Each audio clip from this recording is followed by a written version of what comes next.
Si tu veux connaître l'avenir d'un pays, regarde la jeunesse simplement. Si la jeunesse est perdue, l'avenir de votre pays est perdu. Regarde aujourd'hui la jeunesse ivoirienne. Quel avenir? L'immaturité a pris le dessus. On peut rigoler parfois, mais en fait toute une vie, c'est exagéré. Les Ivoiriens sont tellement distraits qu'ils sont inconscients de ce qui arrive à leur pays. Je ne dis pas que le pays est en danger, mais le pays veut partir à sa perte si la jeunesse reste inconsciente. Plus la jeunesse est bête et inconsciente, plus ça arrange les dirigeants européens. Logiquement, plus tu es bête, plus ils te volent. Puis encore, les gens participent à rendre la jeunesse plus idiot qu'avant. Les gens participent à rendre la jeunesse plus idiot qu'avant. Les gens participent à rendre la jeunesse plus idiot qu'avant. Dis-moi, pourquoi quand tu es sérieux, les médias et les gens puissants t'ignorent? Mais lorsque tu es bête, immature, stupide, on te rend populaire, célèbre. C'est comme s'il disait à la jeunesse: soyez bête, on vous aime ainsi. Soyez bête, on vous aime ainsi. Dis-moi, combien d'émissions éducation passent à la télé?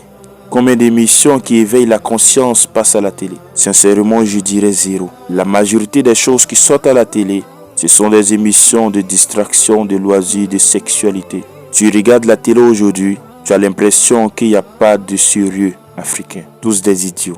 En vérité, ce que tu ne sais pas, l'école a pour but de formater la jeunesse. L'école a pour but pour formater l'avenir.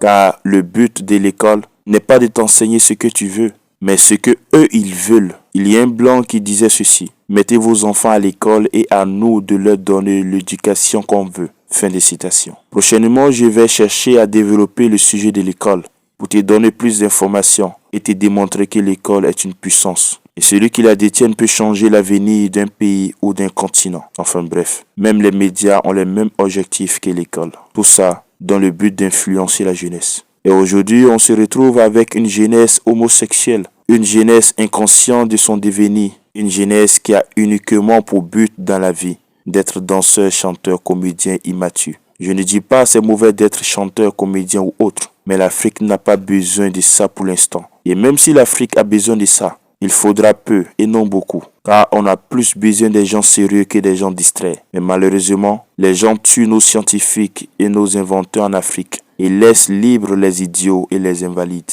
Wallahi mon ami, si je dis je vais parler de mon Afrique, je crois que 10 heures du temps ne me suffira pas. Ainsi avec le temps, je vais t'expliquer certains défauts et des solutions de notre Afrique.